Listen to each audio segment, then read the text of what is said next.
आगाह कयो आहे त बहराम पुलिस जी ॾाढाइनि ख़िलाफ़ खोसा बिरादरी जो 2 ॾींहंनि खां धरणो जारी आहे। मुज़ाहिरीन पारां पुलिस ख़िलाफ़ नारेबाज़ी कई वई। कंबर शदात कोट रोड ब्लॉक आहे। हिन एहतजाज सबबि सख़्त सी में मर्द ऐं औरतूं पाकिताब खणी खुलियल आसमान हेठि सॼी राति वेठल रहिया। जॾहिं त गिरफ़्तार शाहनवाज़ खोसो खे आज़ादु करण बैदि धरणो ख़त्म कयो वेंदो। मुज़ाहिरीन तरफ़ां इहो मुतालबो कयो पियो वञे।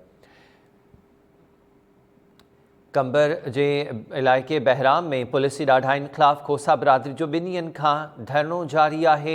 शदात कोट कंबर रोड ते इहो एहतजाज कयो पियो वञे, जंहिं सबबि रोड बि ट्रैफ़िक लाइ ब्लॉक आहे।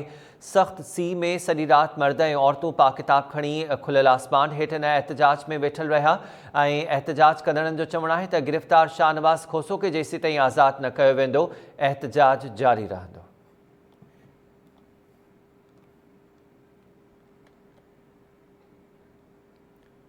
कंबर जिले के बहराम में पुलिस जी ॾाढाइनि ख़िलाफ़ खोसा बिरादरी जो कंबर शदात कोट ते 2 ॾींहंनि खां धरणो जारी आहे, जंहिं सबबि रोड बंदि आहे ऐं मुज़ाहिरीन सॼी राति खुलियल आसमान हेठि एहतजाज कयो ऐं एहतजाज में संदनि इहो चवणो त जेसीं ताईं पुलिस गिरफ़्तार कयल शाहनवाज़ खोसो खे नथी छॾे तेसीं ताईं इहो एहतजाज जारी रहंदो।